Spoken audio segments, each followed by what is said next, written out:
The champagne bubbles caught the light from our crystal chandelier as I surveyed the dining room one final time. Everything was perfect. The Italian marble surfaces gleaming, the imported roses arranged in precise harmony, the catered spread that had cost more than most people's monthly salary. 43 today, and Marcus had insisted on throwing me this elaborate birthday celebration at our Beacon Hill townhouse. Before we jump back in, tell us where you're tuning in from, and if this story touches you, make sure you're subscribed, because tomorrow, I've saved something extra special for you. The guests should be arriving soon, Marcus called from the kitchen, his voice carrying that particular tone he used when orchestrating social events. After 15 years of marriage, I knew that tone well, the one that meant every detail had been calculated for maximum impression. I smoothed my navy Dior dress, the one Marcus had selected from my closet this morning. This one, he'd said, laying it across our four-poster bed. It photographs well. Always thinking about appearances, my husband. In his world of high-stakes corporate law, image was everything. The doorbell chimed, and I heard Marcus's measured footsteps crossing our marble foyer. Through the dining room's French doors, I watched him greet our first guests, Judge Harrison and his wife Patricia, followed closely by the Thorntons from Marcus's law firm. Each handshake was perfectly timed, each smile precisely calibrated. "Charlotte!" Patricia Harrison's voice rang through the house as she spotted me arranging the final place cards. "You look absolutely radiant!" I accepted her air kisses, inhaling her familiar Chanel No. 5. "Thank you for coming, Patricia. How was your trip to the vineyard?" As she launched into details about their summer house renovations, I found myself studying her face. Patricia had been married to Judge Harrison for 32 years. She wore contentment like an expensive accessory, visible from across a room, enviable, seemingly effortless. I wondered if she'd ever stood in her dining room, surrounded by perfection, feeling completely hollow inside. "The catering looks exquisite," she continued, sampling one of the herb-crusted lamb appetizers. "Marcus mentioned you used Beaumont and Associates?" "Of course." I nodded toward my husband, who was now greeting the Weatherbys with his trademark confidence. "Marcus handles all our entertaining arrangements. He has such impeccable taste." It was true. Everything about our life together showcased Marcus's impeccable taste. The townhouse he'd selected in Boston's most prestigious neighborhood. The art collection he'd curated through private dealers. The social circle he'd carefully cultivated through professional connections. Even me, I sometimes thought, chosen for how well I complemented his rising career 15 years ago. "Charlotte, darling." I turned to see Vivian Blackwell gliding toward me, resplendent in cream silk that probably cost more than my car payment. Vivian was Marcus's law partner's wife, a woman who'd perfected the art of being professionally charming. Behind her trailed her husband Edmund, deep in conversation with Marcus about some case they were handling. "Vivian, I'm so glad you could make it." I accepted another round of air kisses, noting how her smile never quite reached her eyes. We'd been attending the same social events for a decade, maintaining the pleasant fiction that we genuinely enjoyed each other's company. 43, she exclaimed, as if my age were a delightful surprise rather than something she'd known for years. "You simply don't look a day over 35. What's your secret?" Preparing and narrating this story took us a lot of time, so if you are enjoying it, like this video, it means a lot to us. Now back to the story. Good genes and excellent skincare, I wanted to say, and perhaps the preservation that comes from living a life so carefully controlled that nothing unexpected ever happens.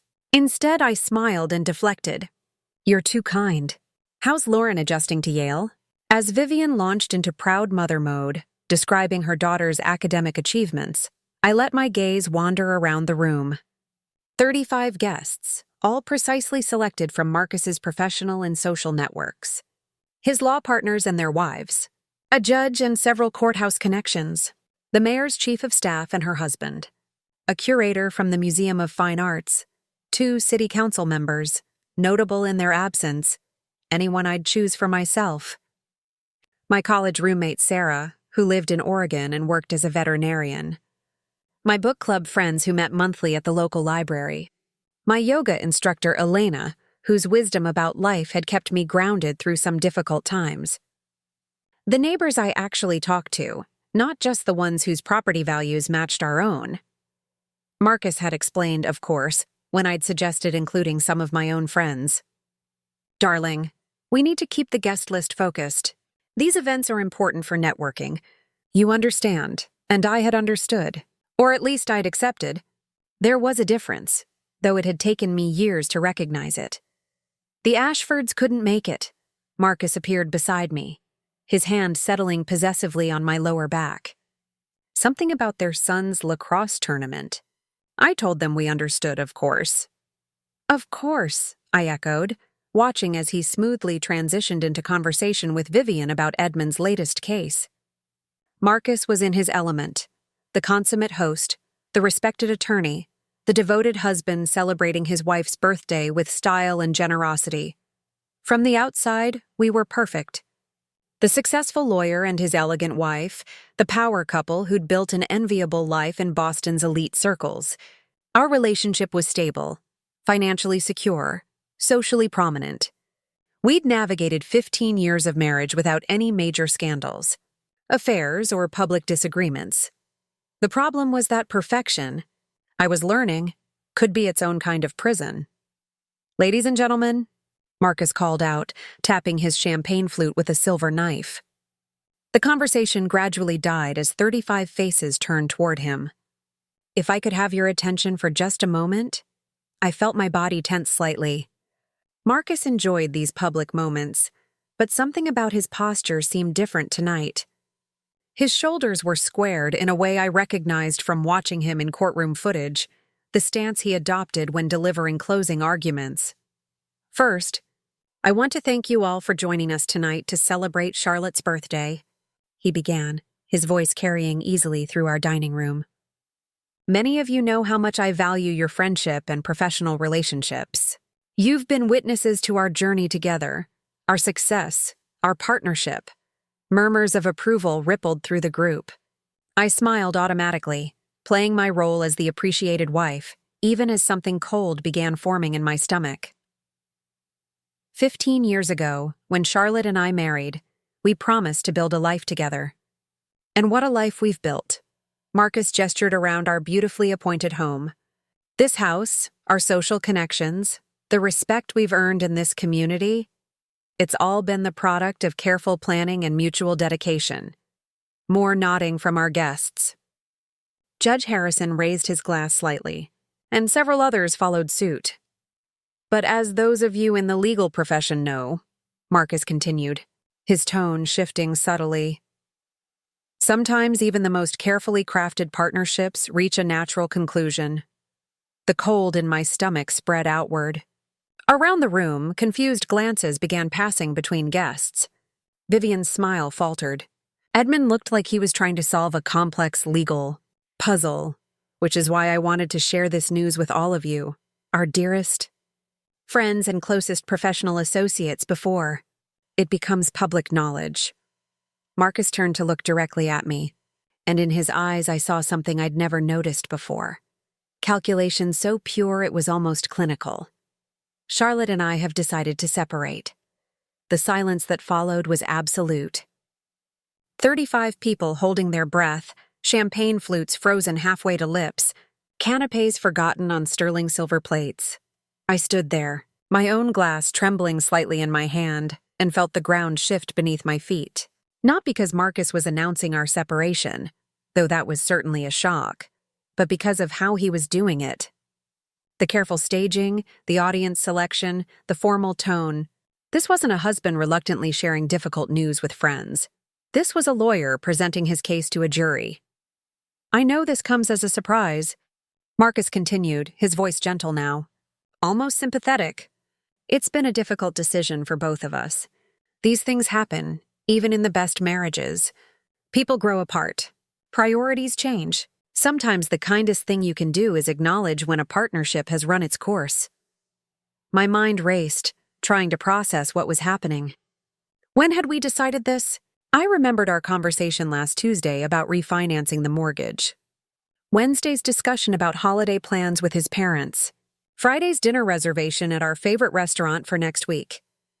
The separation will be amicable, of course, Marcus went on, and I realized he was looking at Judge Harrison now, then at Edmund, then at several other legal professionals in the room. We're committed to handling this with dignity and discretion. No drama, no public disputes. Just two adults making a mature decision about their future. Judge Harrison cleared his throat. Marcus, perhaps this isn't the appropriate venue for— Actually, Richard, I think it is.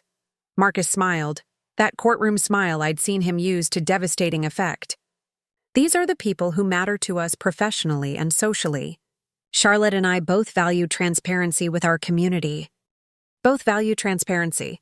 As if I'd been consulted. As if this had been a mutual decision we'd reached through careful deliberation, rather than a bombshell he was dropping on me in front of 35 witnesses. In fact, Marcus continued, and now his smile took on an almost theatrical quality. To ensure everything is handled properly from the beginning, I've asked someone to join us tonight who can answer any questions about the legal aspects of our situation. He walked to our front door and opened it. Standing on our threshold, briefcase in hand, was a woman I didn't recognize. Mid-40s, sharp suit, the kind of focused intensity that screamed high-end family law attorney. Everyone, I'd like you to meet Victoria Sterling. She'll be representing me in the divorce proceedings. The lawyer stepped into our foyer, scanning the room with professional assessment. Her gaze lingered on me for a moment. Not unkindly, but with the measured evaluation of someone calculating potential complications. Good evening, she said smoothly. I apologize for the unusual circumstances of our introduction. Marcus felt it would be helpful for everyone to understand that this separation is being handled through proper legal channels from the outset. Through proper legal channels. The phrase hit me like ice water. While I'd been arranging flowers and selecting wine pairings for my birthday celebration, Marcus had been consulting divorce attorneys. While I'd been planning a party to celebrate another year of our life together, he'd been strategizing the end of our marriage. Victoria specializes in high-asset divorces, Marcus added, his hand still resting on the door handle. She comes highly recommended by several colleagues. Everything will be handled discreetly and professionally. High-asset divorces. I felt something sharp twist in my chest as the implications became clear. This wasn't about irreconcilable differences or growing apart. This was about money. Our money. My inheritance from my grandmother, which had purchased this house. The trust fund I'd brought to our marriage. The portfolio I'd built through years of careful investment. Around the room, our guests stood frozen in various states of shock and discomfort. Patricia Harrison looked like she wanted to flee. The Weatherbys were whispering urgently to each other. Two of the city council members had gravitated toward the door. Well, Vivian Blackwell said finally, her voice bright with forced cheer. This is certainly unexpected. Perhaps Edmund and I should— Please don't leave on my account, Victoria Sterling interrupted smoothly. I understand this is an awkward situation, but these matters are often best addressed with transparency from the beginning. It prevents misunderstandings later. Prevents misunderstandings. I looked at this woman, this stranger who apparently knew more about my marriage's end than I did, and felt the last of my shock crystallize into something harder. Marcus, I said quietly. My voice steady despite the chaos in my head. Could I speak with you privately for a moment? Of course, darling. He gestured toward our study. Victoria, perhaps you could answer any questions our friends might have while Charlotte and I discuss the logistics. The logistics. As if ending 15 years of marriage were a matter of scheduling and paperwork. I walked toward our study on unsteady legs, hearing the uncomfortable murmur of voices behind us as our guests tried to process what they'd just witnessed. Through the doorway, I caught a glimpse of Victoria Sterling opening her briefcase, producing what looked like legal documents. Close the door, I said when Marcus entered behind me. He did, then turned to face me with that same measured expression he wore during difficult client meetings. I know this is a lot to absorb. When? The word came out as a whisper. When did we decide this? Charlotte, we've both known for some time that we've been growing apart. Last year's counseling sessions didn't really resolve anything. We're different people than we were 15 years ago. Last year's counseling sessions, 3 appointments we'd attended after I'd suggested we work on our communication. Marcus had presented the same measured, rational arguments he was giving me now.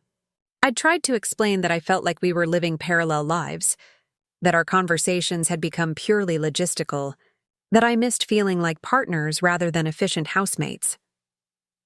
The counselor had assigned us exercises to rebuild intimacy. Marcus had approached them like legal homework, completing them thoroughly but without any genuine engagement. After 3 sessions, he'd declared the process unproductive and we'd stopped going. We never decided anything, I said slowly. You decided. And you decided to announce it at my birthday party in front of 35 people with your divorce lawyer standing by. Victoria is one of the best family law attorneys in the city. I wanted to ensure everything was handled properly from the beginning. From the beginning of what? This conversation is the beginning for me, Marcus. 30 minutes ago, I was arranging flowers for my birthday party. Now I'm learning about my divorce from a lawyer I've never met. He studied my face with the same clinical interest I'd seen him use in depositions. You're upset. That's understandable. The timing isn't ideal, but the timing isn't ideal? I laughed, a sound with no humor in it. You announced my divorce at my birthday party, in front of a judge, 2 city council members, and your law partners, while I was wearing the dress you picked out for me this morning. Charlotte, please. Let's be rational about this. We're both intelligent adults. We both know our marriage hasn't been working for some time. There it was, the Marcus approach to everything difficult. Rationalize it. Intellectualize it. Remove all emotion and examine it like a legal brief. What I know, I said carefully, is that my husband just humiliated me in front of 35 people at my own birthday party. What I know is that you've apparently been planning this for weeks without saying a word to me. What I know is that there's a divorce lawyer in my dining room right now, probably explaining to our friends how you're going to divide up our assets. Through the study's French doors, I could see into the dining room. Victoria Sterling was indeed speaking with several guests, documents spread across our marble table. Judge Harrison was examining one of the papers, nodding slowly. The separation agreement is quite fair, Marcus said, following my gaze. Victoria assures me it's standard for situations like ours. You'll keep your inheritance, of course.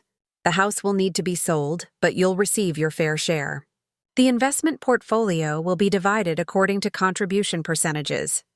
Contribution percentages. My inheritance had purchased this house outright.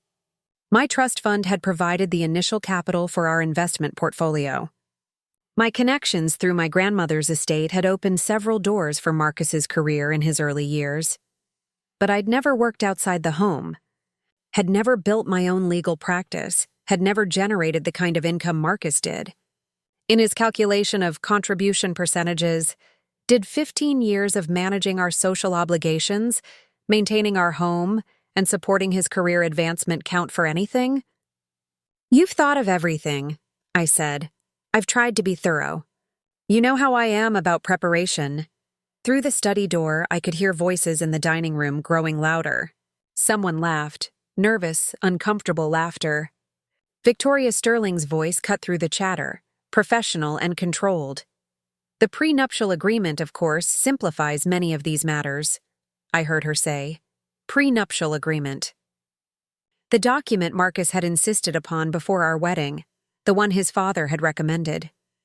I'd signed it at 28, trusting and in love, barely reading the dense legal language. At the time, it had seemed like a formality, something that would never become relevant. Now I understood why Victoria Sterling specialized in high-asset divorces. You should probably return to your guests, Marcus said gently. I know this is difficult, but the sooner we address it openly, the less speculation there will be. My guests, I repeated, at my birthday party, where you just announced our divorce. He had the grace to look slightly uncomfortable. The timing was unfortunate, but Victoria felt it was important to establish the parameters immediately. These situations can become complicated if they're allowed to fester. These situations. As if our marriage were a legal problem requiring swift resolution. I walked back to the study door, my hand resting on the brass handle. Through the glass, I could see 35 people in my dining room, eating catered food off my china, drinking champagne from my crystal, discussing my divorce with my husband's lawyer. The perfect party Marcus had orchestrated. Every detail calculated for maximum impact, Charlotte. His voice carried a note of concern now, perhaps recognizing something in my posture. I turned back to face him, this man I'd been married to for 15 years. The stranger who'd just methodically dismantled my life in front of a carefully selected audience. You know what the most impressive part of this is, Marcus. He waited. 6 months ago, when I suggested we try marriage counseling again, you said you didn't have time in your schedule, but somehow you found time to research divorce attorneys, meet with Victoria Sterling, plan this entire presentation, and coordinate it with my birthday party. His jaw tightened slightly. This didn't happen overnight, Charlotte. These decisions require careful consideration. These decisions, I repeated. Whose decisions exactly? Before he could answer, there was a soft knock on the study door. Victoria Sterling's voice came through the wood. Marcus? I'm sorry to interrupt, but Judge Harrison has some questions about the asset valuation timeline. When you have a moment. Asset valuation timeline. They'd moved on from announcing my divorce to discussing the financial details. At my birthday party, in my dining room, with my grandmother's china still set for the celebration I'd planned. Of course, Marcus called back. He looked at me one more time. Are you ready to rejoin the party? The party. As if this were still a celebration. As if 35 people weren't standing in my dining room, witnessing the systematic deconstruction of my marriage by a lawyer who'd arrived like a surprise guest at what was supposed to be my special day. I opened the study door and walked back into the dining room, Marcus following behind me. The conversations died as we appeared, 35 faces turning toward us with expressions ranging from curiosity to pity to professional interest. Victoria Sterling looked up from the documents spread across my table, legal papers now, mixed with the birthday celebration I'd planned. Her smile was practiced, sympathetic. Mrs. Whitmore, I know this evening hasn't gone as you expected. I want you to know that Marcus and I are committed to handling this transition as smoothly as possible. The transition, from wife to divorcee, from partner to former spouse, from Charlotte Whitmore, attorney's wife, to Charlotte Whitmore, woman whose husband announced their divorce at her birthday party. I looked around the room at these people Marcus had selected as witnesses to his carefully orchestrated revelation. Judge Harrison, who would probably hear cases involving Marcus for years to come, Edmund Blackwell, his law partner, who needed to understand that the divorce wouldn't affect their professional relationship. The city council members and museum curator and mayor's chief of staff, all part of the social network Marcus was ensuring, remained intact. Every guest chosen for strategic value. Every detail planned for maximum control. Except for one thing. Marcus had calculated his approach based on the woman he thought I was. The accommodating wife who'd accepted his decisions for 15 years. The society spouse who valued discretion above all else. The person who would prioritize avoiding a scene over standing up for herself. But standing in my dining room, surrounded by his guests at my birthday party, watching his lawyer arrange my divorce papers on my grandmother's table, I realized something important. I wasn't that woman anymore. I picked up my champagne flute from where I'd set it down before our private conversation. The crystal caught the light from our chandelier, the chandelier I'd selected, in the house my inheritance had purchased, for the life I'd helped build. Victoria, I said, my voice carrying clearly through the room. I have a question. The lawyer looked up attentively. Of course. In all your experience with high-asset divorces, have you ever had a case where one spouse announced the separation at the other spouse's birthday party? A few uncomfortable chuckles rippled through the crowd. Victoria's expression remained professionally neutral. Every situation is unique. Mrs. Whitmore, what matters is that we proceed with everyone's best interests in mind. And whose best interests would those be exactly? The room had gone completely quiet again. Even the catering staff had paused in their work, sensing the tension that had shifted from uncomfortable surprise to something more electric. Victoria glanced at Marcus before responding. Both parties' interests, naturally. The goal is an equitable resolution that allows everyone to move forward with dignity. With dignity, I repeated thoughtfully. I see. I took a sip of champagne, buying myself a moment to consider my next words carefully. Around the room, 35 people waited. Marcus stood by the French doors, his confident expression beginning to show signs of uncertainty. After 15 years of marriage, I'd learned to read him well, too. Well then, I said finally, raising my glass slightly. In the interest of dignity and transparency, I suppose I should share some information as well. Marcus took a step forward. Charlotte? After all, I continued, my voice pleasant and conversational, if we're discussing asset division and contribution percentages, everyone should have complete information. Victoria Sterling's pen stopped moving across her legal pad. Judge Harrison set down his champagne flute. The room held its breath. For instance, I went on, I imagine Victoria has explained how Massachusetts handles marital property division. Community property, equitable distribution, all those legal concepts, Charlotte.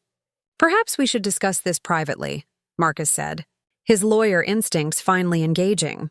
Oh, but you've established that transparency is important, I replied, smiling at him. These are our dearest friends and closest professional associates after all. They should understand all the facts. I turned back to address the room, feeling oddly calm despite the magnitude of what I was about to reveal. The truth is, Victoria, there are several assets you may not have included in your initial calculations. The lawyer's expression sharpened with professional interest. I'm not sure I follow. Well, for example, the trust fund Marcus mentioned, the one that provided our initial investment capital, it wasn't just a lump sum 15 years ago. It's been generating income this entire time. Quite substantial income, actually. Marcus's face had gone pale. Around the room, several guests leaned forward slightly. And then there's the family foundation. My grandmother established it in 1987, and I became the primary trustee when she passed away. The foundation owns several properties in Boston and New York. Commercial properties. Quite valuable ones. Victoria Sterling was writing furiously now. Mrs. Whitmore, these assets would need to be thoroughly documented. Oh, they are documented, I assured her. Meticulously. My grandmother's lawyers were very thorough. Just as thorough as you are, I'm sure. Judge Harrison was studying me with new interest. The museum curator had put down his drink and was listening intently. Even the catering staff had stopped pretending to work. In fact, I continued, I think it's only fair to mention that several of the contacts Marcus made early in his career, the ones that helped establish his practice, came through the foundation's board connections. My grandmother introduced him to Judge Patterson, didn't she, Marcus? And to the Ashford family, who became his first major corporate clients. The silence in the room had shifted quality. Where it had been shocked and uncomfortable before, now it was attentive, charged with new understanding. Marcus found his voice. Charlotte, this isn't necessary. Oh, but I think it is, I replied gently. After all, if we're discussing contribution percentages, we should be accurate. I turned back to Victoria Sterling, whose professional composure was beginning to show cracks. I assume you've reviewed the prenuptial agreement, Victoria. Of course. All of it? Including the amendments? The lawyer's pen stopped moving entirely. Amendments? Oh, yes. We updated the agreement several times over the years. Most recently in 2018 after Marcus made partner. The amendments addressed changes in our financial situation, modifications to asset classification, that sort of thing. This was not entirely true. The amendments existed, but they were minor addendums Marcus's father had suggested regarding inheritance classifications.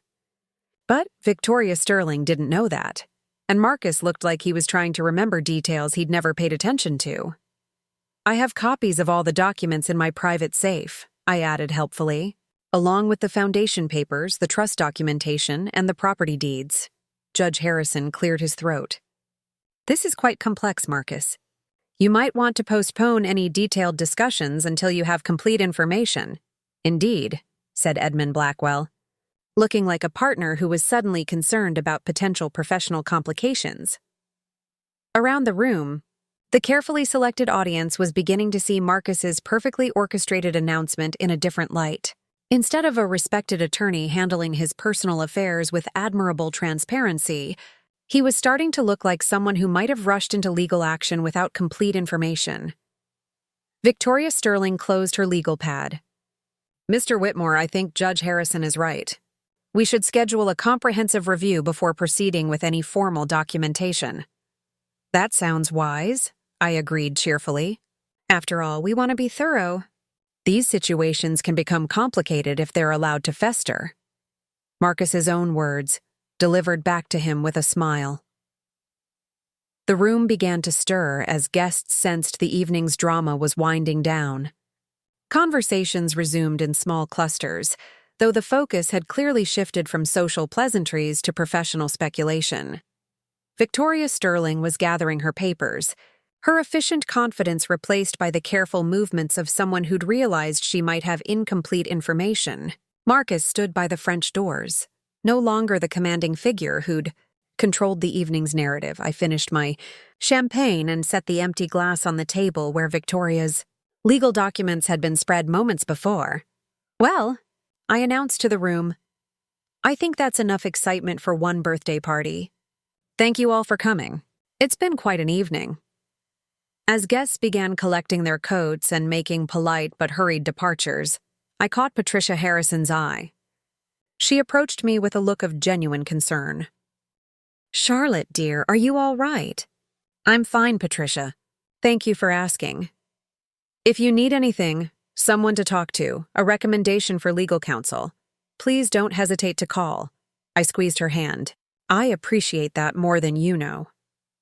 One by one, the guests filtered out, each departure reducing the tension in the room slightly. Marcus remained by the French doors, apparently deep in conversation with Victoria Sterling. I could hear fragments of their discussion: complete asset review, timeline adjustments, additional documentation required. By the time the last guest had gone, it was nearly 11 o'clock. The catering staff had finished cleaning and departed, leaving the three of us alone in our dining room that still bore traces of the birthday celebration. Flower arrangements, flickering candles, empty champagne bottles. Victoria Sterling closed her briefcase with a definitive snap. "I'll call you tomorrow, Marcus. We need to start over with complete financial disclosure." "Of course," he replied, though his confidence from earlier in the evening had visibly deflated. After she left, Marcus and I stood alone in our dining room, surrounded by the remnants of the most surreal birthday party I'd ever experienced.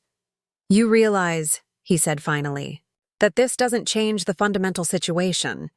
We're still getting divorced." "I know," I replied. "The assets you mentioned, they'll still be subject to Massachusetts property division laws. Some of them will." "Yes."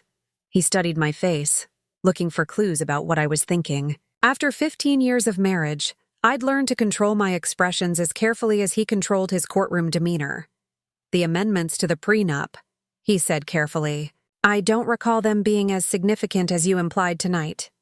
I smiled, picking up one of the flickering candles from the table. "You should probably review them carefully, Marcus, along with all the other documents you'll need for your complete financial disclosure." I blew out the candle and headed toward the stairs, leaving my husband alone in our dining room with the wreckage of his perfectly planned evening.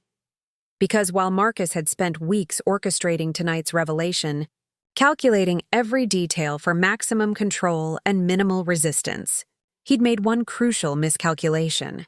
He'd assumed I would react as the accommodating wife he thought he knew, the woman who'd spent 15 years deferring to his decisions and supporting his ambitions. But what Marcus hadn't considered was that 15 years of watching him operate, in courtrooms, at dinner parties, through business negotiations, had been an education. I'd learned to read legal strategies, to recognize tactical maneuvers, to understand the difference between what someone said and what they actually meant. And now, as I walked upstairs to our bedroom for what would likely be one of the last times as his wife, I was already planning my next move. Because if Marcus wanted to treat our divorce like a legal case, that was fine with me. I'd just have to make sure I was the one who won it. I woke at 5:30 to the sound of Marcus in the shower, his routine unchanged despite having detonated our marriage 12 hours earlier. The morning light filtered through our bedroom's silk curtains, illuminating the remnants of last night's chaos, my Dior dress draped over the antique chair, Marcus's cufflinks scattered on his nightstand, the pearl necklace I'd inherited from my grandmother tangled on the vanity. The normalcy felt surreal. Through our bedroom windows, I could see Mrs. Chen from across the street walking her terrier, completely unaware that the couple in the federal-style townhouse had become Boston's newest divorce spectacle.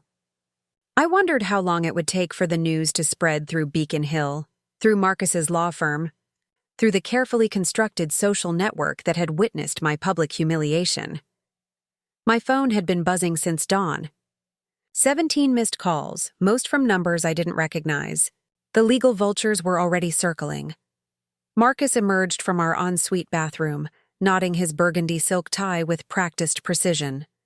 Even in the aftermath of announcing our divorce, he looked impeccable. Pressed shirt, tailored suit, every detail calculated for professional presentation. "I've made coffee," he said, without looking at me. "We should talk before I leave for the office, should we?"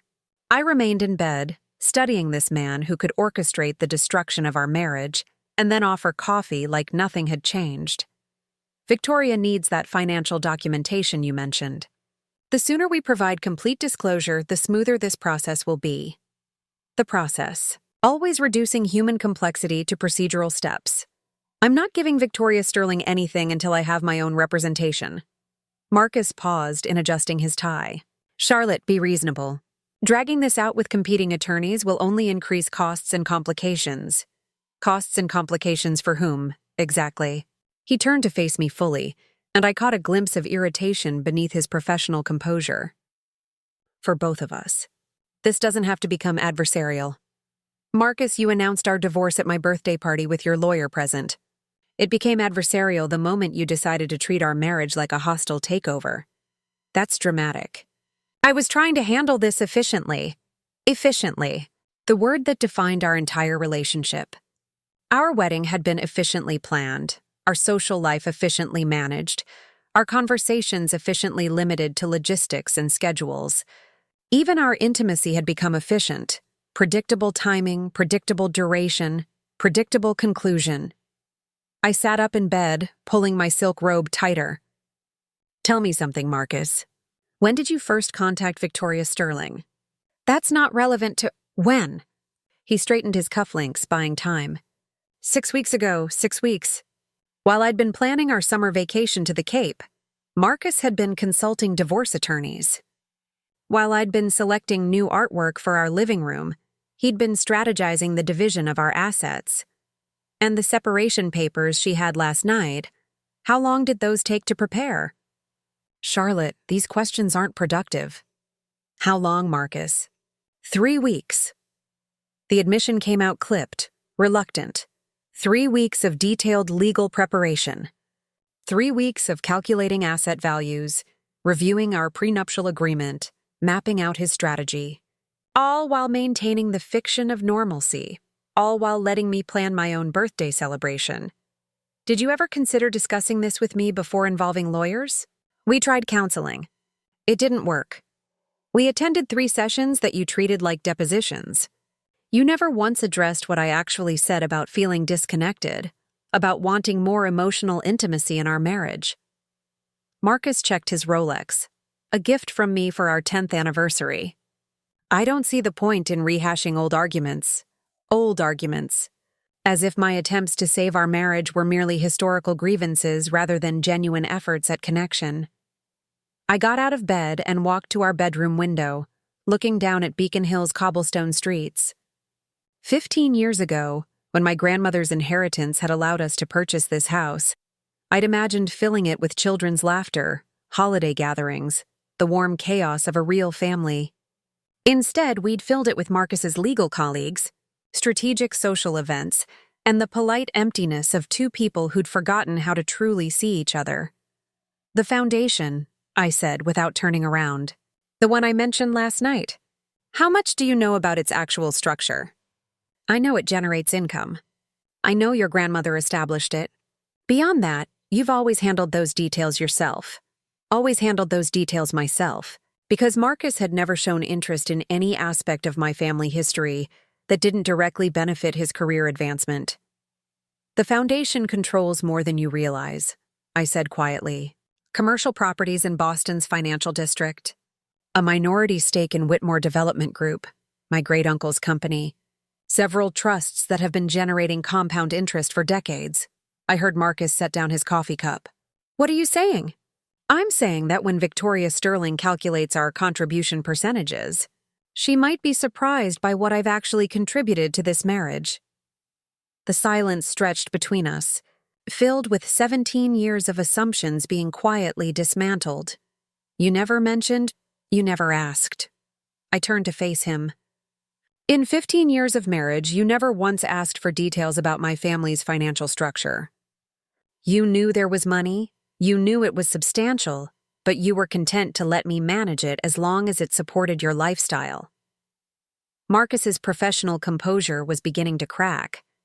This is a marriage, Charlotte, not a business partnership.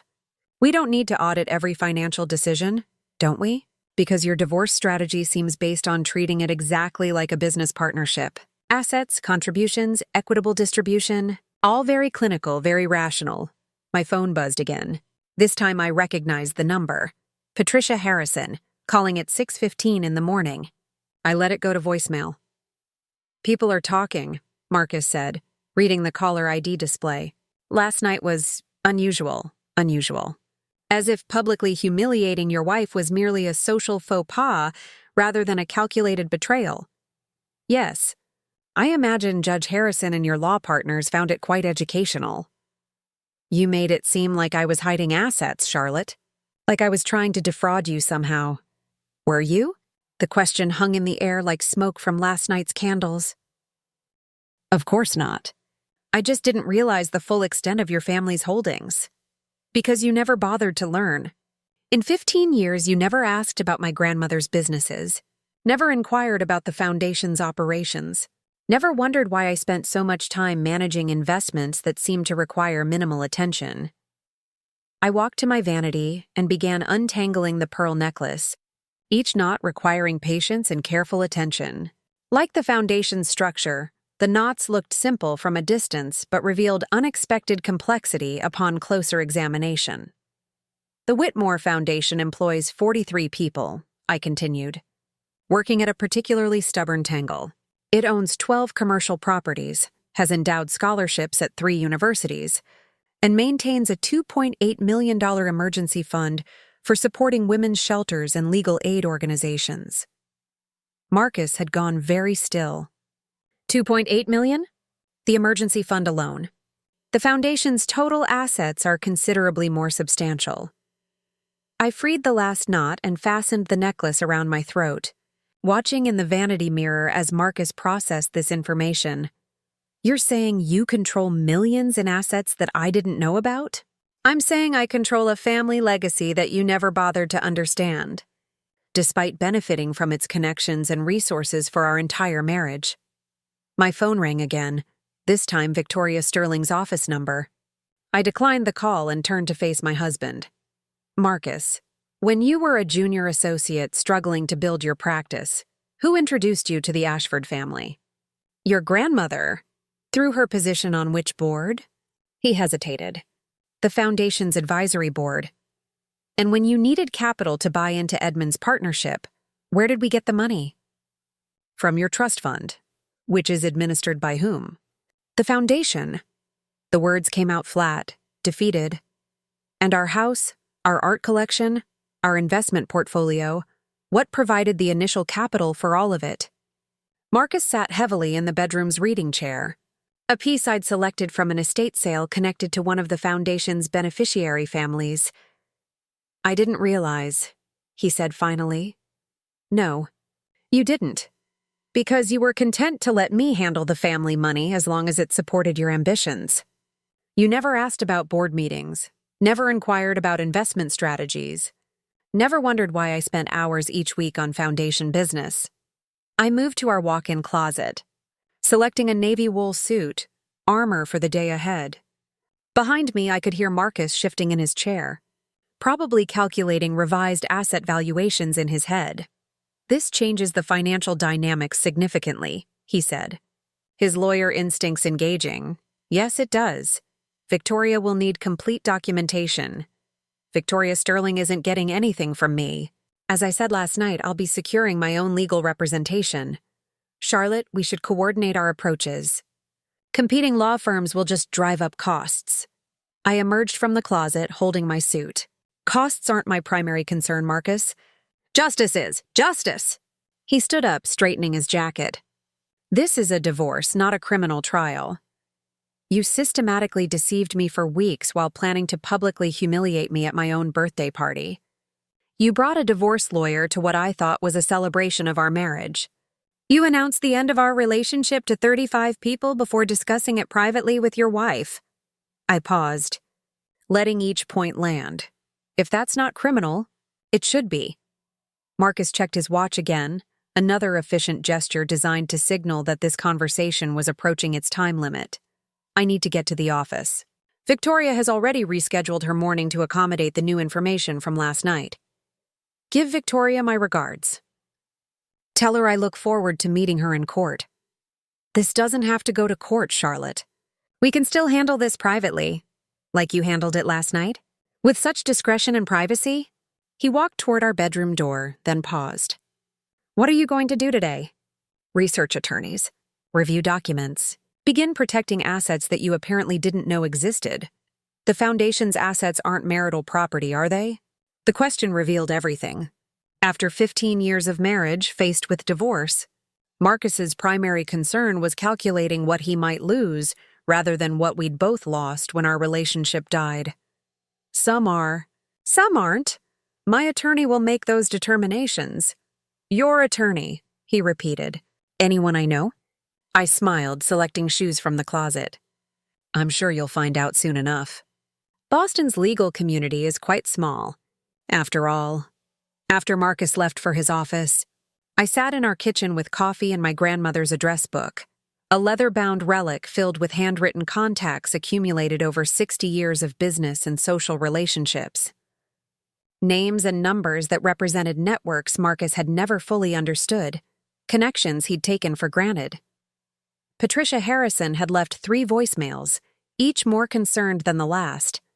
Judge Harrison apparently wanted to speak with me personally about the situation. Several other guests from last night had also called, their messages ranging from curious to concerned to professionally opportunistic. But the call I was waiting for came at 8:30 sharp. "Charlotte, darling, what in God's name happened last night?" Evelyn Ashford's voice carried the authority of someone who'd been navigating Boston's social and legal hierarchies for 40 years. She was my grandmother's closest friend, the family's longtime legal advisor, and a partner at one of the city's most prestigious law firms. Marcus announced our divorce at my birthday party, Aunt Evelyn. In front of 35 witnesses, with his attorney present. His attorney was there? "At your birthday celebration?" "Victoria Sterling. She specializes in high-asset divorces."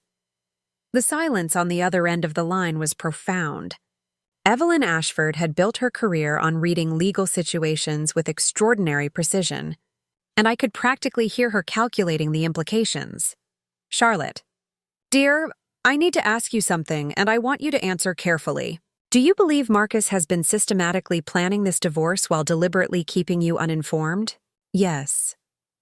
"And do you believe he chose your birthday party as the venue to maximize his control over the narrative while minimizing your ability to respond?"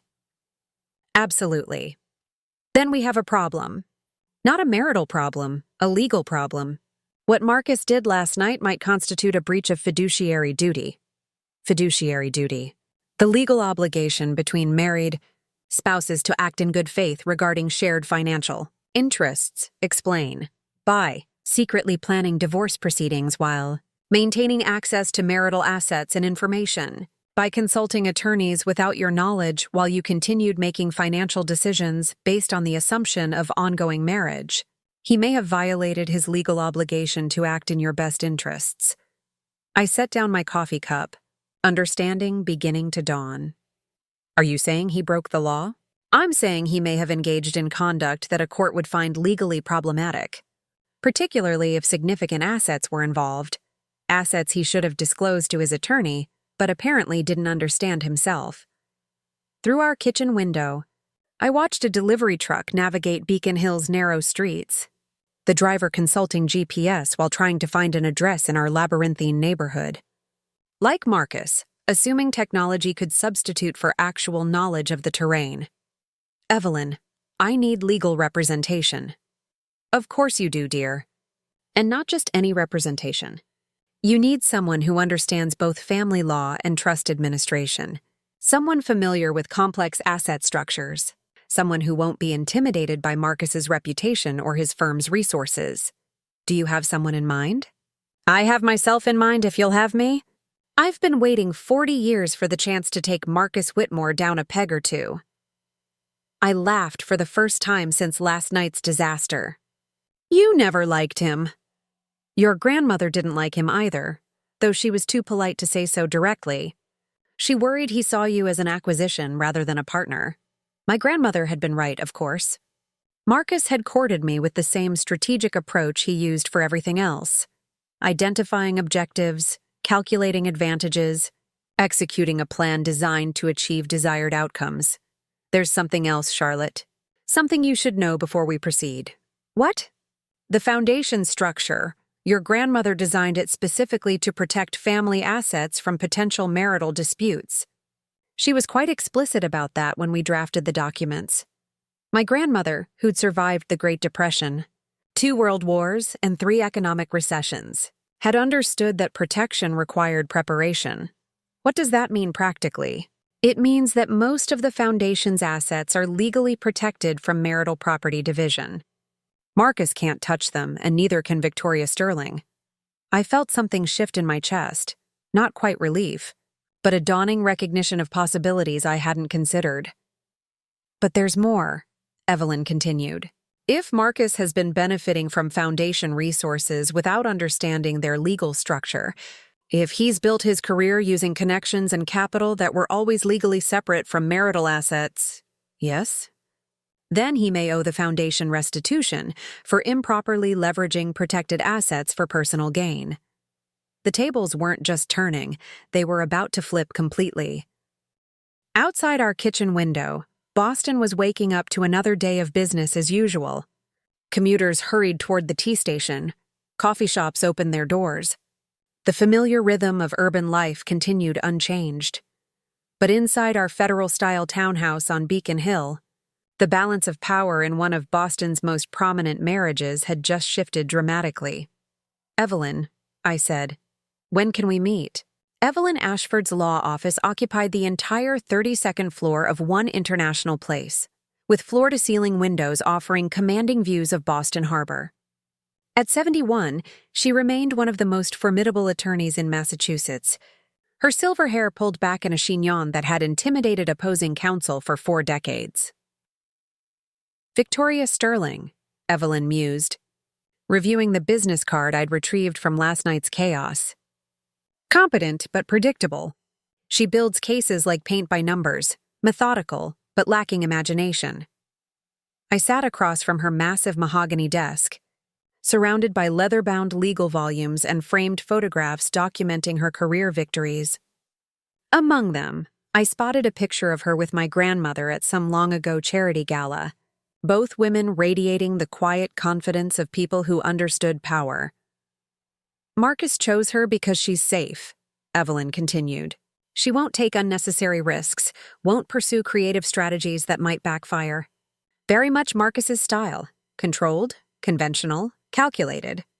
And that works against him how? Evelyn's smile was sharp as surgical steel. Because safe attorneys don't anticipate dangerous opponents, dear. They prepare for the divorce they expect, not the one they're actually facing. She opened a thick file folder, revealing documents that looked like they'd been waiting for this moment. Bank statements, trust agreements, property deeds, correspondence dating back decades.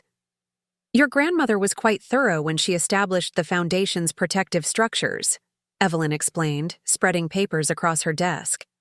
She'd watched too many wealthy families destroyed by divorce battles and estate disputes. Every asset was classified, every legal vulnerability addressed, every potential threat neutralized in advance. I studied the documents, recognizing my grandmother's signature on page after page of meticulous legal planning. The genius of her approach, Evelyn continued, was that she made the protection invisible. To casual observation, you and Marcus appeared to share standard marital assets. The house, the investments, the social connections, everything seemed jointly held, but it wasn't. The house was purchased with foundation funds through a carefully structured loan that's been generating tax benefits for 15 years. The investment portfolio includes significant holdings in companies where the foundation maintains controlling interests. Even your social connections, many of them trace back to foundation business relationships your grandmother cultivated. Evelyn pulled out a particular document, aged and formal. This is the key piece. A fiduciary agreement your grandmother required Marcus to sign before your wedding, though I doubt he understood its implications. I leaned forward, studying the dense legal language. What does it say? It says that any career advancement, professional connections, or financial opportunities Marcus gained through association with your family or the foundation created a legal obligation to acknowledge that advancement in any future dissolution of marriage. The words swam before my eyes as I absorbed their meaning. You're saying he owes the foundation money? I'm saying he owes the foundation recognition of what his career would have been worth without access to your family's network. The difference between his actual success and what he would have achieved independently becomes a measurable debt. My phone buzzed with a text from Marcus. Having dinner with Victoria tonight to review strategy. We'll be home late, strategy session. While I'd been planning my defensive approach, Marcus was already moving to the next phase of his campaign. There's something else, Evelyn said, watching me read the message. Something that makes Marcus's behavior last night particularly problematic from a legal standpoint. She pulled out another file, this one considerably thicker. I've been monitoring certain activities related to your accounts and the foundation's interests. Nothing invasive, you understand. Just the kind of oversight your grandmother requested in her original instructions. What kind of activities? Financial transfers that should have required your explicit approval. Investment decisions made in your name without your knowledge. Asset movements that suggest someone has been using foundation resources for personal purposes. The room seemed to grow colder. Marcus, the transactions were all technically legal. He had legitimate access to the accounts as your spouse. But the pattern suggests systematic financial planning that predates his supposed decision to seek divorce by several months. She spread out bank statements and investment records, each marked with highlighting that revealed a disturbing pattern. November, $50,000 transfer from your joint account to a new investment vehicle, supposedly for tax planning. December, foundation funds used to purchase art through a gallery where, it turns out, Victoria Sterling's husband is a partner. January, restructuring of your investment portfolio that would position assets for easier division. My hands trembled as I reviewed the documents. He's been planning this since November. Earlier, actually.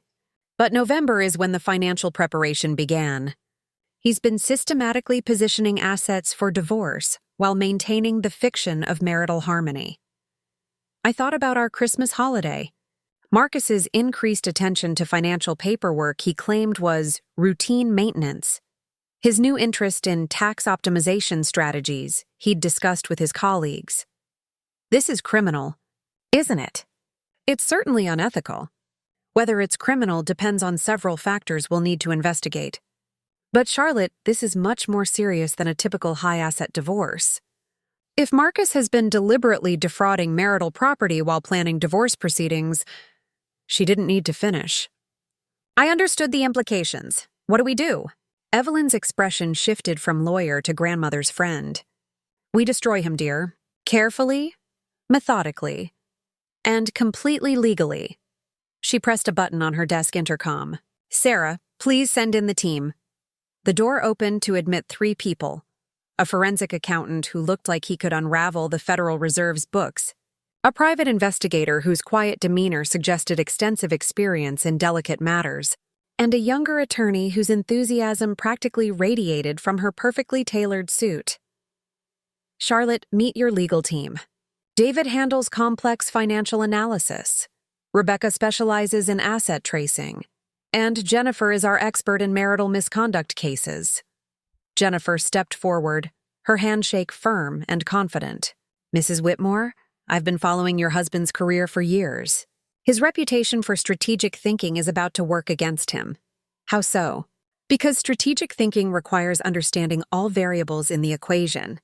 Marcus has been calculating based on incomplete information about you, about your assets, about your family's legal protections. He's been playing checkers while you hold chess pieces he doesn't even know exist. David, the forensic accountant, opened his laptop. I've already begun preliminary analysis of the financial patterns Ms. Ashford identified.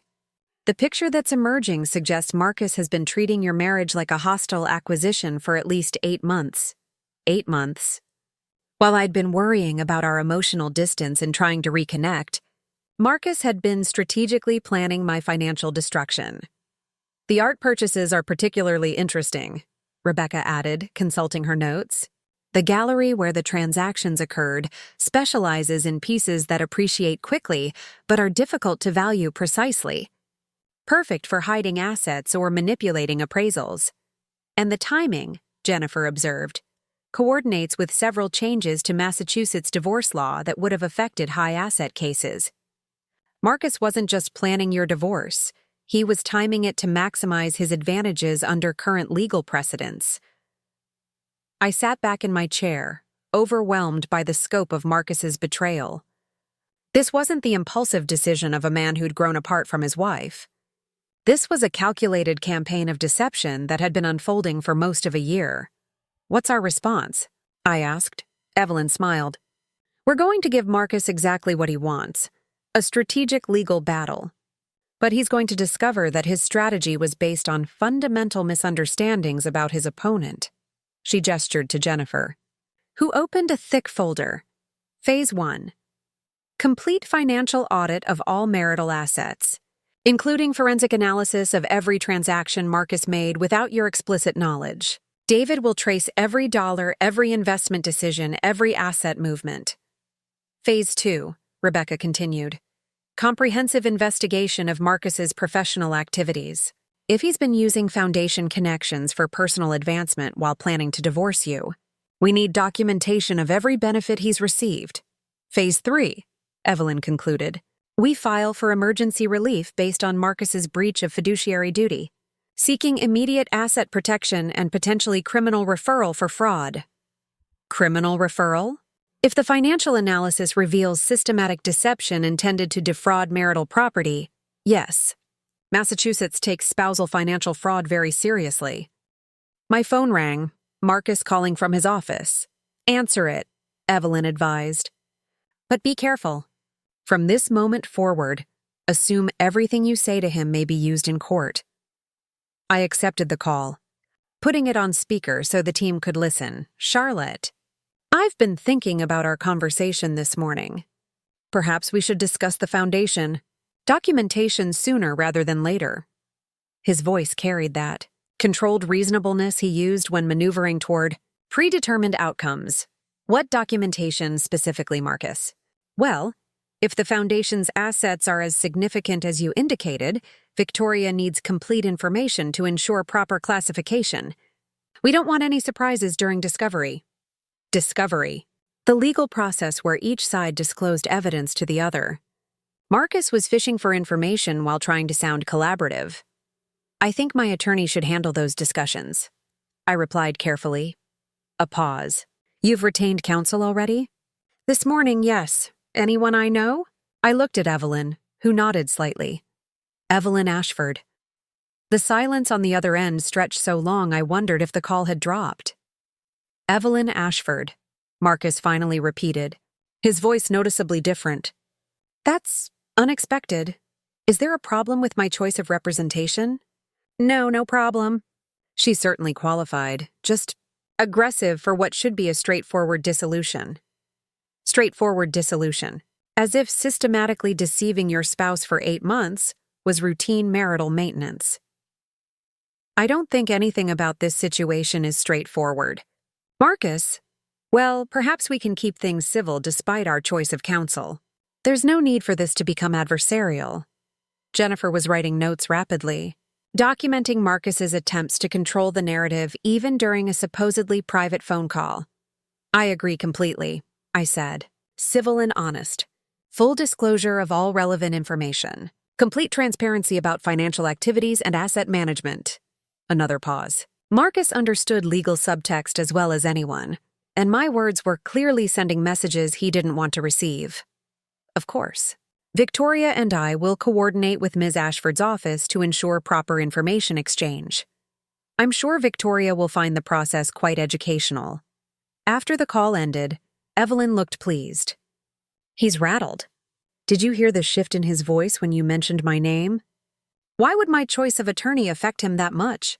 Because Marcus has built his career on being the smartest person in the room, the one who anticipates every move 3 steps ahead. Suddenly, he's facing an opponent he didn't plan for, with resources he didn't calculate, supported by legal expertise that exceeds his own. Rebecca looked up from her laptop. His dinner with Victoria Sterling tonight just became much more interesting. I'd love to be a fly on the wall when he explains that his wife is represented by the attorney who's never lost a major family law case. Never? Evelyn's smile was predatory. 40 years of practice, Charlotte. 40 years of protecting family assets from overly ambitious spouses who thought they could outmaneuver superior preparation. Jennifer gathered her files. I'll start drafting our initial motions. Emergency asset protection, comprehensive financial disclosure, and a request for expedited discovery. If Marcus wants to play strategic games, we'll make sure he plays by rules he didn't write. As the team prepared to leave, David handed me a preliminary financial analysis. This is just the beginning, he said, but the patterns are already clear. Your husband has been systematically transferring wealth away from easily divisible marital property toward assets that would be harder for you to claim in divorce proceedings. I studied the charts and graphs, each one revealing another layer of Marcus's calculated betrayal. How much are we talking about? Conservatively, he's moved or repositioned approximately $800,000 over the past 8 months. But that's just what I can trace from public records and account information. The full extent will require formal discovery procedures. $800,000. Moved without my knowledge or consent while Marcus maintained the fiction of a stable marriage. After the team left, Evelyn and I sat alone in her office. The late afternoon sun painting Boston Harbor in shades of gold and amber. Are you all right, dear? She asked gently. This is a lot to absorb. I thought about Marcus's performance last night. His careful staging of my humiliation in front of 35 witnesses. I thought about months of financial manipulation disguised as tax planning and investment optimization. I thought about 8 months of systematic deception while I'd been genuinely trying to repair our relationship. I'm angry, I said finally. Really, truly angry. Not hurt. I expected the marriage to end eventually, but angry that he thought he could manipulate me this thoroughly, that he assumed I was too naive or passive to discover what he was doing. Anger is useful, Evelyn observed. It clarifies priorities and motivates action. Your grandmother was furious when she divorced your grandfather, and that fury drove her to build protections that are serving you well today. My grandmother had divorced? This was family history I'd never heard. Oh yes, dear. Why do you think she was so careful about asset protection?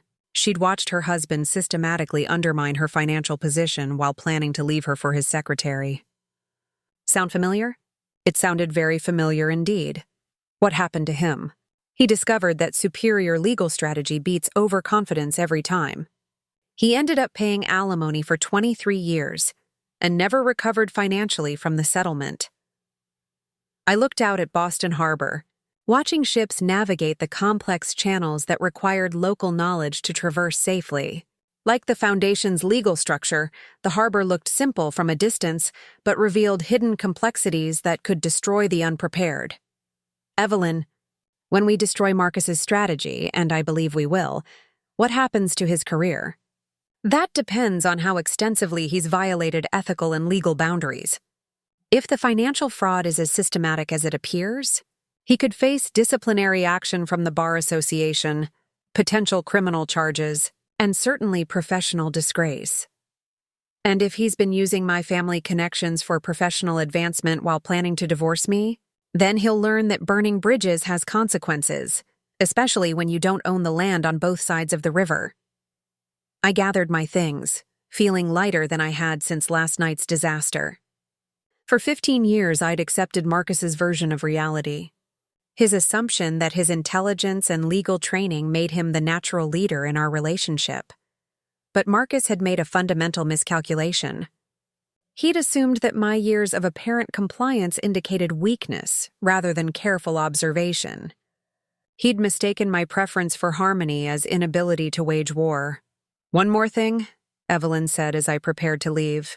"Your grandmother left very specific instructions about what to do if anyone ever threatened the family's financial security through betrayal or deception."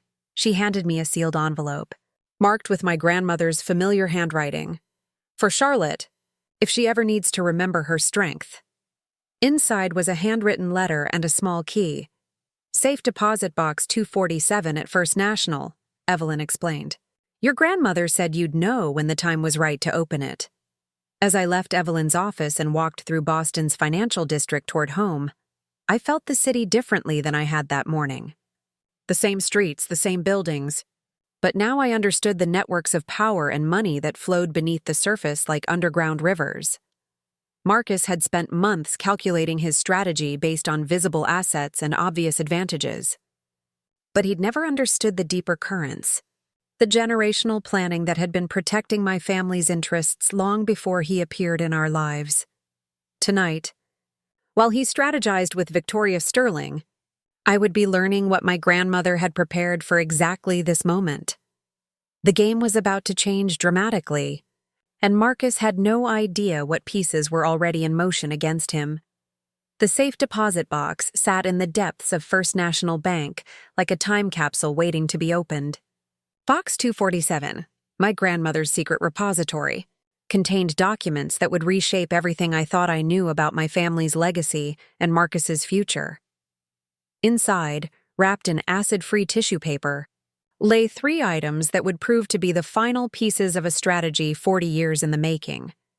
A detailed investigation report on Marcus dating back to before our engagement, a comprehensive record of every professional favor and financial benefit he'd received through family connections, and a trust document that transferred complete control of the foundation to me upon my grandmother's death, with specific provisions for protecting those assets during marital dissolution.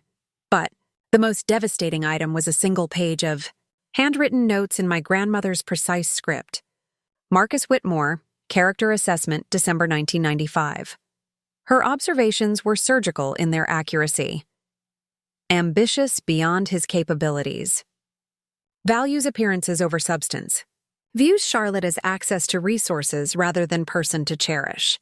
Will eventually reveal true nature when he believes he has secured maximum advantage. When that happens, Charlotte must be prepared to act decisively. My grandmother had known 15 years ago exactly how this marriage would end.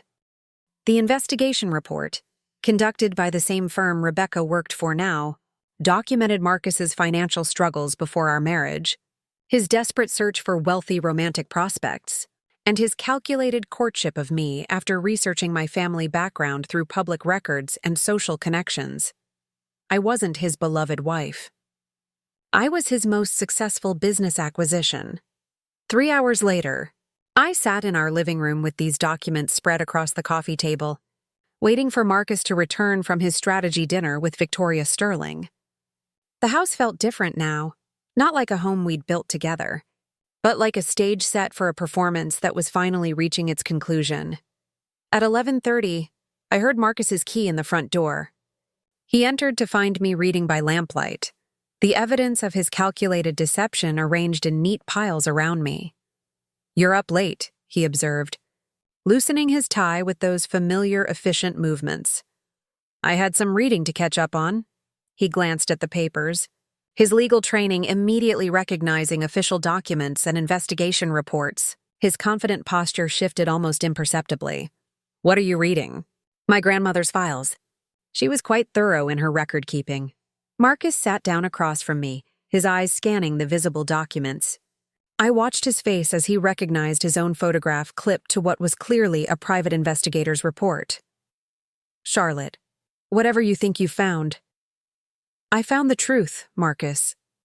All of it. Your financial situation before we married, your research into my family background, your systematic cultivation of our relationship based on calculated advantage rather than genuine affection." I held up my grandmother's handwritten assessment. She knew. From the very beginning, she understood exactly what you were and what you would eventually do. Marcus's professional composure cracked slightly. "Your grandmother never liked me. She saw through you. There's a difference." I stood and walked to the window, looking out at Beacon Hill's gaslit streets. "Do you know what's fascinating about reading these files? Discovering that our entire relationship was a long-term business plan you executed with remarkable patience. That's not fair, Charlotte. Whatever my initial motivations, we built a real marriage. Built on what foundation, Marcus? Love, trust, mutual respect?" I turned back to face him. "Or built on your access to my resources, my family connections, and my grandmother's professional network?" The silence stretched between us, filled with 15 years of carefully constructed lies finally exposed to daylight.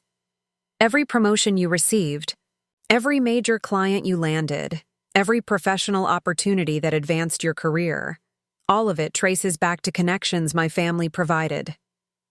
The Ashford account that made your reputation, my grandmother's introduction, the partnership opportunity with Edmund, my trust fund provided the buy-in capital, your appointment to the Bar Association's Ethics Committee, Judge Harrison's recommendation based on his friendship with my family. Marcus's face had gone pale. "I worked for everything I achieved. You worked for some of it, but you achieved it using resources you're now trying to claim you don't owe anything for in our divorce." I picked up the trust document, the one that had been waiting for this moment, which brings us to the most interesting discovery in grandmother's collection. "Charlotte, please. Let's discuss this rationally. This is a trust document establishing complete asset protection for the Foundation's holdings. Signed in 1987, updated in 2003, and finalized in 2018. Every penny of my family's wealth is legally protected from marital property division." Marcus stood up abruptly. "That's impossible. Community property laws don't apply to properly structured trusts established before marriage. Evelyn Ashford made sure of that when she helped my grandmother draft the documents. You can't hide assets in trusts to avoid divorce settlements. I'm not hiding anything. I'm revealing assets that were never marital property to begin with. Assets you've been using for 15 years while contributing nothing to their growth or management." I walked to our mantelpiece and retrieved a folder I'd prepared earlier. "This contains documentation of every financial benefit you've received through association with my family. Conservative estimate, $2.3 million in direct financial advantages, plus career advancement worth approximately $4.8 million in lifetime earnings you wouldn't have achieved independently." The numbers hit Marcus like physical blows. He sank back into his chair, probably calculating the implications of owing the Foundation over $7 million in restitution. "But here's what makes this particularly problematic for you legally," I continued, enjoying the shift in our dynamic. "By planning our divorce while continuing to use Foundation resources for personal advancement, by manipulating joint assets while maintaining access to protected family wealth, you've committed what's known as constructive fraud. You systematically benefited from resources that were never legally yours, while secretly planning to dissolve the marriage that provided access to those resources. That's textbook constructive fraud, Marcus." My phone buzzed with a text from Evelyn. "Emergency motion filed. Hearing scheduled for 9 a.m. tomorrow. All assets frozen pending judicial review. Speaking of which, I said, reading the message, you should know that as of tonight, all joint accounts are frozen by court order. The house sale you've been planning with Victoria? Suspended. Your access to the investment portfolio? Revoked. Your ability to transfer or liquidate any assets connected to our marriage? Legally prohibited. Marcus's head snapped up. You can't do that. I didn't do it. The court did it, based on evidence of systematic asset manipulation and potential fraud. He stood up, pacing across our living room with agitated energy. This is vindictive, Charlotte. We can resolve this privately without destroying both our lives. Both our lives? I laughed, surprised by how genuinely amused I felt. Marcus, your life is being destroyed by your own choices. I'm finally building the life I should have had 15 years ago. What's that supposed to mean? It means I'm done being your accessory. Done funding your ambitions while you plan my humiliation. Done pretending that your success was somehow our success when it was built entirely on my family's foundation. I gathered the documents from the coffee table, each page representing another lie exposed, another manipulation revealed. Tomorrow morning, you'll appear in court to explain 8 months of secret financial planning, systematic asset manipulation, and constructive fraud. Judge Patterson will be presiding. You remember him, don't you? Another family friend my grandmother introduced you to years ago. The irony was perfect. Marcus would face judgment from a man whose respect he'd gained through the very connections he was now trying to claim had no value. Judge Patterson will recuse himself. Conflict of interest. Actually, no. Evelyn checked. Since the alleged fraud involves misuse of foundation resources, and Judge Patterson serves on the foundation's advisory board, his oversight role makes him the appropriate jurist for this case. Marcus sat heavily in his chair, the full scope of his legal predicament finally becoming clear. There's one more thing, I said, walking toward the stairs. Something I discovered in my grandmother's papers that will interest you professionally. I paused on the bottom step, looking back at this man who'd spent 15 years systematically exploiting my love and trust. Your partnership agreement with Edmund's firm, the one that made you a full partner 5 years ago. My grandmother provided the financial backing for that transaction through a private loan arrangement. Marcus's face went completely white, which means your partnership interest isn't your separate property, it's an asset purchased with foundation. Funds that you've been paying back through monthly installments deducted from your salary. That's impossible. Check. Your partnership documentation. Section 47B covers financing arrangements for partner buy-ins. The loan was structured through shell companies to protect your pride, but the paper trail is completely documented. I took a few steps up the stairs, then turned back one final time. Oh, and Marcus. That loan comes due immediately upon divorce. The full balance, $380,000, will be collected from your share of any settlement, along with accrued interest and penalties for early termination. I continued upstairs, leaving Marcus alone with the wreckage of his perfectly planned strategy. From our bedroom window, I watched him leave the house 20 minutes later, probably heading to Edmund's to review partnership documents he'd never bothered to read carefully. Tomorrow, he would discover that his law firm partnership, the crown jewel of his professional achievement, was financed by the very woman he'd tried to divorce and financially destroy. The next morning's court hearing was swift and decisive. Judge Patterson reviewed Evelyn's evidence presentation with the methodical attention of someone examining a particularly complex legal puzzle. Marcus sat across the courtroom with Victoria Sterling, both of them looking like attorneys who'd prepared for entirely the wrong case. Every motion they'd planned, every strategic argument they'd developed, had been rendered irrelevant by evidence they never knew existed.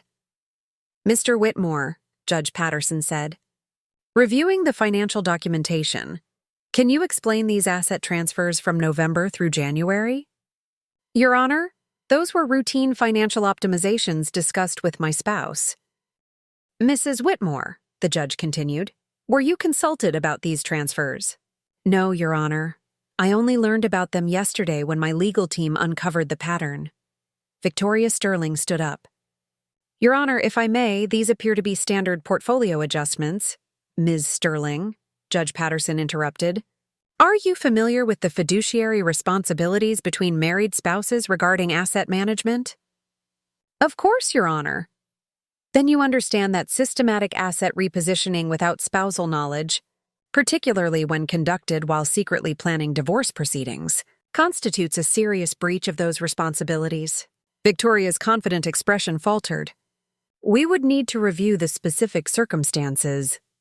The specific circumstances, Evelyn interjected smoothly, include 8 months of secret divorce planning, manipulation of joint assets, and systematic fraud involving foundation resources that were never marital.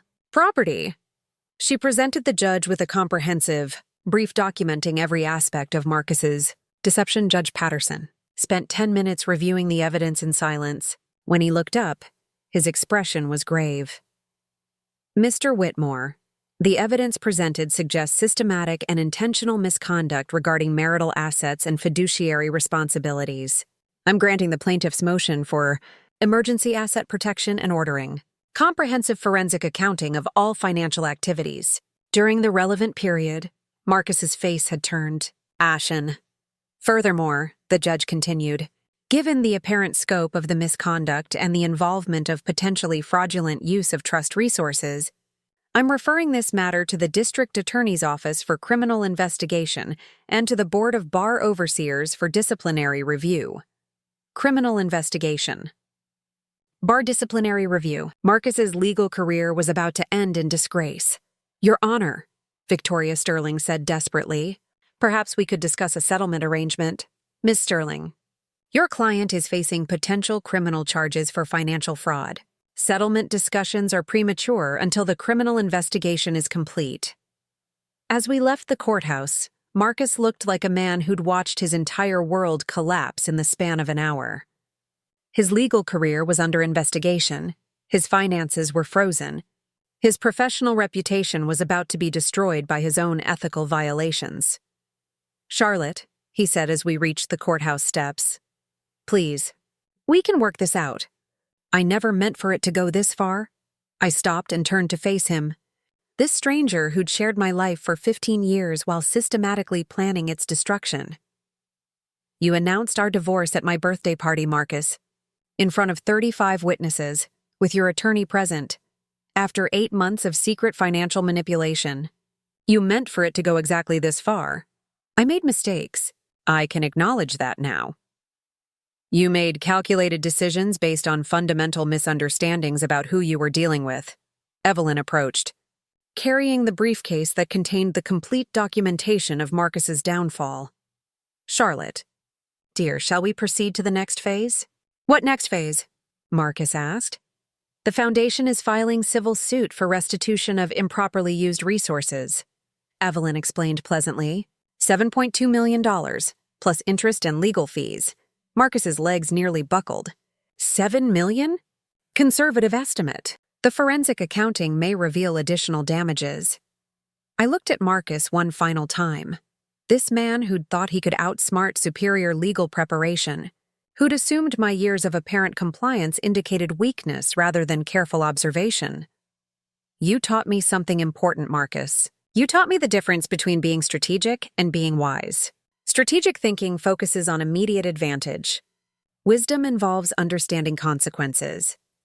As Evelyn and I walked toward our waiting car, I heard Marcus calling my name. I didn't turn around. 3 months later, I stood in the Foundation's new headquarters, overseeing the expansion of our women's legal aid program. Marcus had been disbarred, was facing criminal charges for fraud, and had fled to his mother's house in Ohio to avoid process servers seeking collection on the civil judgment. The divorce had been finalized with remarkable speed once Marcus lost his ability to contest the proceedings. I kept the house, the investments, and my dignity. He kept his debts, his disgrace, and the hard-earned knowledge that superior preparation defeats overconfidence every time. But the most satisfying victory wasn't financial. It was watching the Foundation expand its mission to help other women in similar situations, women whose husbands had underestimated them, whose trust had been exploited, whose strength had been disguised as compliance. My grandmother's strategy had been perfect: protect the assets, document the deception, and ensure that betrayal carried consequences too severe to recover from. As I reviewed applications for our new legal assistance program, I thought about the birthday party that had started this entire revelation.